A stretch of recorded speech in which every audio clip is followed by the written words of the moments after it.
मत्ती अध्याय 28। सब्त के बाद जब रविवार की सुबह पौ फट रही थी, मरियम मगदलनी और दूसरी स्त्री मरियम कब्र की जांच करने आई, क्योंकि स्वर्ग से प्रभु का एक स्वर्गदूत वहां उतरा था। इसलिए उस समय एक बहुत बड़ा भूचाल आया। स्वर्गदूत ने वहां आकर पत्थर को लुढ़का दिया और उस पर बैठ गया। उसका रूप आकाश की बिजली की तरह चमचमा रहा था और उसके वस्त्र बर्फ के जैसे उजले थे। वे सिपाही जो कब्र का पहरा दे रहे थे, डर के मारे कांपने लगे और ऐसे हो गए जैसे मर गए हों। तब स्वर्गदूत ने उन स्त्रियों से कहा, डरो मत, मैं जानता हूँ कि तुम यीशु को खोज रही हो, जिसे क्रूस पर चढ़ा दिया गया था।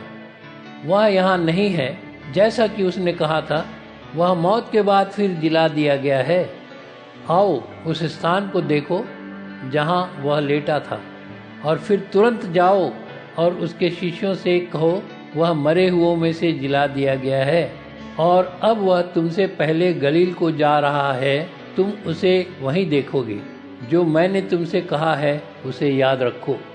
उन स्त्रियों ने तुरंत ही कब्र को छोड़ दिया। वे भय और आनंद से भर उठी थीं। फिर यीशु के शिष्यों को यह बताने के लिए वे दौड़ पड़ीं। अचानक यीशु उनसे मिला और बोला, अरे तुम। वे उसके पास आईं। उन्होंने उसके चरण पकड़ लिए और उसकी उपासना की। तब यीशु ने उनसे कहा, डरो मत, मेरे बंधुओं के पास जाओ और उनसे कहो कि वे गलील के लिए रवाना हो जाएं। वहीं वे मुझे देखेंगे।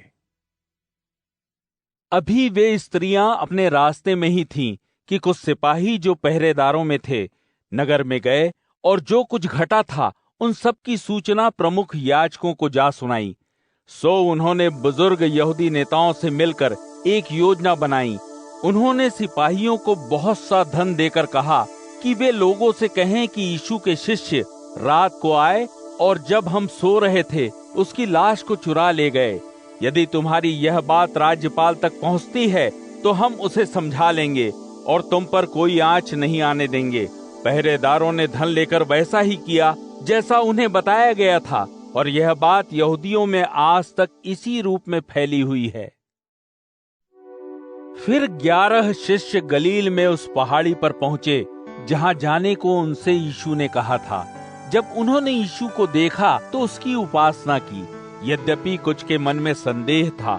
फिर यीशु ने उनके पास जाकर कहा, स्वर्ग और पृथ्वी पर सभी अधिकार मुझे सौंपे गए हैं। सो जाओ और सभी देशों के लोगों को मेरा अनुयायी बनाओ।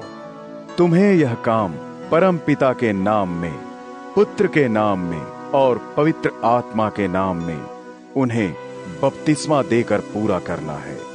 वे सभी आदेश जो मैंने तुम्हें दिए हैं उन्हें उन पर चलना सिखाओ, और याद रखो, इस सृष्टि के अंत तक मैं सदा तुम्हारे साथ रहूंगा।